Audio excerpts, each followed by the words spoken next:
আসসালামু আলাইকুম। সুখী লাইফস্টাইল চ্যানেলে আপনাদেরকে ওয়েলকাম করছি। কাছে এবং দূরে, দেশে বা দেশের বাহিরে যে যেখান থেকে আমার এই ভিডিওটা দেখতেছেন, আশা করছি আল্লাহর রহমতে সবাই অনেক ভালো আছেন। আলহামদুলিল্লাহ, আল্লাহর রহমতে আমরাও অনেক ভালো আছি।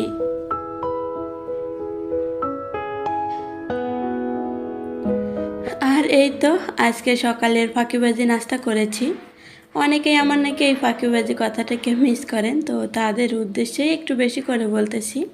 ফাঁকিবাজি বলতে সকালে ঝটপট হবে এবং হালকা হবে, এইটাই চিন্তা ভাবনা করি। বলতে সকালে তো ভারী কিছু খেতেও ইচ্ছা করে না, আর সেটা তৈরি করতে গেলেও অনেকটা সময় বা পরিশ্রমেরও প্রয়োজন। তো সব কিছু চিন্তা ভাবনা করে সেরকমভাবে আর নাস্তা রেডি করা হয় না। তবে সবসময় হালকা কিছু একটা করার চেষ্টা করি। তো এখানে ছোট্ট একটা ট্রে নিয়েছিলাম, কিন্তু ট্রেটা ছোটো হচ্ছিল, 3টা পিরিচ ধরছিল না। তো এটা তো জানারই কথা, তারপরেও নিয়েছিলাম। কিন্তু পরবর্তীতে বড় একটা ট্রে নিয়ে 3টা তো নিয়ে গেলাম ঠিকই, কিন্তু দেখতেই পারতেছেন 2টা শেষ হয়েছে আর একটা শেষ হয়নি। মানে হচ্ছে ছেলে খায়নি, ছেলে বায়না ধরেছে নুডলস খাবে, তো তার জন্য এই তো নুডলস রান্না করে নিলাম। যদিও তার নুডলস রান্না করতে খুব একটা সময় লাগে না, শুধু সিদ্ধ করতে হয় আর নুডলসের মশলাটা দিয়ে একটু তেলে ভেজে দিতে হয়, জাস্ট এতটুকুই। তো এই যে আমি যে সস দিচ্ছি, আমি যতই সস দিই না কেন তার কিন্তু মন ভরবে না, তার কাছে কমই মনে হবে। তো একটুখানি সস দিয়ে তো দিচ্ছি, পরবর্তীতে আবার তাকে বোতলও দিতে হবে, তো সে তার ইচ্ছা মতো খাবে।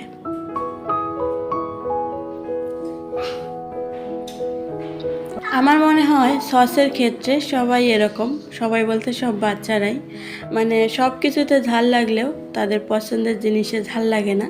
যেমন সস, চানাচুর, এগুলোর মধ্যে কোনো রকমের ঝাল থাকে না।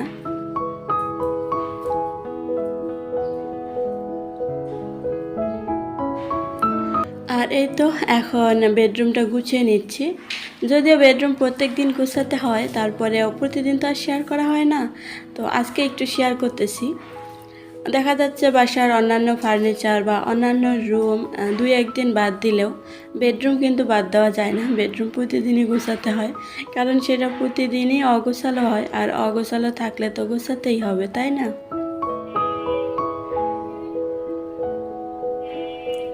তো আজকে হচ্ছে বেডরুমের জানালা ক্লিন করে নিচ্ছি। যদিও খুব একটা ময়লা হয়নি, তবে খুব ময়লা হওয়ার অপেক্ষায় থাকলে পরবর্তীতে পরিশ্রমটা বেশি হবে, যার কারণে অল্প ময়লাতেই খুব সহজে ক্লিন করে নিচ্ছি। আর নিয়ত করেছি প্রতিদিন একটা করে জানালা ক্লিন করব। প্রতিদিন না পারলেও 2-1 দিন পর পর ক্লিন করব, তাহলে দেখা যাবে খুব একটা চাপ পড়বে না আর কষ্টও হবে না। যদিও কিচেনের জানালা পরিষ্কার করতে যতটা কষ্ট হয়, তার মানে 1 ভাগও কষ্ট হয় না অন্যান্য জানালাগুলো ক্লিন করতে। তো হাতের আরও অনেকগুলো কাজ শেষ করে চলে এসেছি এখন রান্নাঘরে। তবে জানালা দিয়ে দেখেন আকাশ কী পরিমাণে অন্ধকার করেছে, মনে হচ্ছে বৃষ্টি এখনই নামবে। তো এখানে কড়াইয়ের মধ্যে আগেই আমি ইলিশের 2টো মাথা ভেজে নিয়েছি, সাথে কাঁচামরিচ এবং রসুন থেতো করে দিয়েছি, সাথে পেঁয়াজ কাটা দিয়েছি এবং শুকনা মরিচ দিয়েছি। আর অন্যদিকে এই তো চুলায় একটা আলু আর কচু, সাথে লবণ, হলুদ এবং জিরা গুঁড়া এগুলো দিয়ে সিদ্ধ করে নিয়েছি। আর এটা এখন এই তো তেলের মধ্যে দিয়ে দিলাম। এটাকে আমরা বাগার বলি, অনেকে আবার অনেক কিছু বলেন। তবে মাথাটা কিন্তু অনেক কড়কড়া বা শক্ত করে ভেজে নিয়েছি, আর খেতেও কিন্তু বেশ অনেকটা মজা হয়েছে। আমার মনে হয় কচু জাতীয় খাবারে একটু তেলের পরিমাণটা বেশি হলে বেশ ভালো লাগে, তো সেটাই করেছি। যদি আপনাদের মুখে ধরার কোনো টেনশন থাকে তাহলে চাইলে একটু লেবু দিতে পারেন, তবে আমাদের মুখ চুলকানির বা মুখে ধরার কোনো কিছুই ছিল না বলতে আমি আগে থেকে জানতাম আর বুঝেওছি যে এটা মুখে ধরবে না, যার কারণে লেবু দেইনি। আর এই তো অলরেডি বৃষ্টি চলে এসেছে। তো বৃষ্টি কিন্তু প্রচুর পরিমাণে হচ্ছে, কিন্তু ক্যামেরায় বোঝা যাচ্ছে না। তবে ক্যামেরায় কেন বোঝা যাচ্ছে না এটাই আসলে আমি বুঝি না। যখনই বৃষ্টির ভিডিও শ্যুট করতে যাই তখনই এরকমটা হয়। আর এই তো এদিকে আমার রান্নাবান্না শেষ। আজকের রান্নাবান্না ছিল এগুলোই, মুরগির মাংস আর হচ্ছে কচু ভর্তা। আর এই তো রান্না বান্না শেষ করার পর যে কাজকর্মগুলো থাকে এখন সেগুলোই করে নিচ্ছি। হাঁড়ি পাতিল ধোয়া, কিচেন ক্লিন করা, তো এগুলো তো সব সময় করা হয়, তো প্রতিদিন তো আপনাদের সাথে শেয়ার করা হয় না। তো এই তো ঝুড়িটা আমি এখানেই রাখি। আর এরপরে চলে এসেছে আমার প্রিয় আপুর কাছ থেকে একটা পার্সেল, তো সেটাই এখন আনবক্সিং করতেছি। আর বরাবরের মতো যেটা হয় যে আমার ছেলে নিয়ে টানাটানি করবে, সে আনবক্সিং করবে, তো সেটাই হচ্ছে। তবে এখানে আপু অনেক সুন্দর একটা গিফট পাঠিয়েছে, তবে গিফটটা আমার হাতে আসতে পারেনি, আমার ছেলেই আগে নিয়েছে। আর ছেলেটা বেশ অনেক খুশি ছিল, আমাকে থ্যাংক ইউ বলতেছিল, তার বাবাকে থ্যাংক ইউ বলতেছে।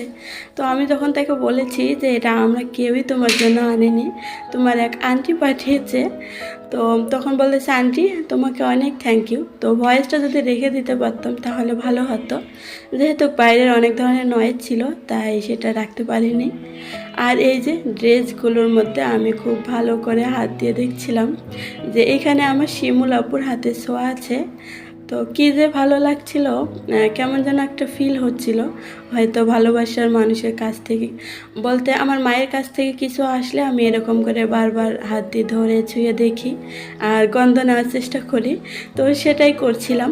আর ড্রেসগুলো আর খুলে দেখাচ্ছি না, এগুলো তো শিমুলাপুর পেজে বা চ্যানেলে দেখেছেন আপনারা, তারপরেও পিকচার দিয়ে দিচ্ছি। আসলে ড্রেসগুলো যতটা সুন্দর ভেবেছিলাম তার চেয়েও অনেক অনেক বেশি সুন্দর। আর এই তো ড্রেসগুলো দেখিয়ে দিচ্ছি, সাথে আপুর চ্যানেলটাও দেখিয়ে দিচ্ছি। যদি কেউ এখনও বাদ থেকে থাকেন চ্যানেলটা ভিজিট করার মতো, তাহলে প্লিজ চ্যানেলটাতে একটু ভিজিট করবেন, অনেক সুন্দর সুন্দর ড্রেস নিয়ে আসে আপু। তবে কি হয়েছে জানেন, ড্রেসগুলো কেন জানি না আপুর চ্যানেলে যখন দেখায় তখন আমার দেখতে অনেকটা ভারী ভারী লাগে, বা কাপড়গুলো অনেক মোটা হবে, ভারী হবে, এরকম টাইপের কিছু মনে হতো। কিন্তু ড্রেসগুলো হাতে পাওয়ার পর আসলে বুঝলাম কাপড়গুলো কতটা ভালো, আসলে একদম সফট, নরম, পাতলা, মানে এরকম টাইপের একটা কাপড়, অনেক বেশি ভালো লেগেছে। বিশেষ করে ওড়নাগুলো তো খুব বেশি ভালো লেগেছে। তবে ভিডিওতে ওরকমই আমার মনে হচ্ছিল, জানি না কারো ওরকম মনে হয় কি না, তো তাদের উদ্দেশ্যেই আসলে এই কথাটা বললাম। তো এখানে এই তো আমার গাছের একটু যত্ন করলাম, তবে বিকালে আর কোনো কাজ করা হয়নি, এটা হচ্ছে একদম রাতে। শরীরটা ভালো লাগছিল না, তাই হাজব্যান্ড এই তো রুটি নিয়ে এসেছে, তো এগুলোই এখন খেয়ে নিব। যদিও আমি বলেছিলাম যে আমরা দুপুরের যা খাবার আছে সেগুলো খেয়ে নিব, তুমি খেয়ে আসিও, কিন্তু সে আমাদের জন্যও নিয়ে এসেছে। তো আমরা কিন্তু দুই বোন, আমি বড়, সেক্ষেত্রে আমার কিন্তু বড় বোন নেই, কেন জানি না শিমুল আপুকে আমার বড় বোনের মতোই মনে হয়, মনে হয় বড় বোন থাকলে হয়তো বা এরকম হতো। তার কথা, তার ভিডিও দেখে সবসময় এটাই ফিলিংস হয় যে একটা বড় বোন থাকলে হয়তো বা এরকমই হতো। তো আপুকে কিন্তু আমি বড় বোন হিসেবেই মানি, আর তার ভিডিওগুলো সেভাবেই দেখি আমি। তো রায়তা আমার অনেক পছন্দের, আসলে রায়তা হলে আর কিছুই লাগে না আমার, জানি না কেন খুব বেশি ভালো লাগে আমার।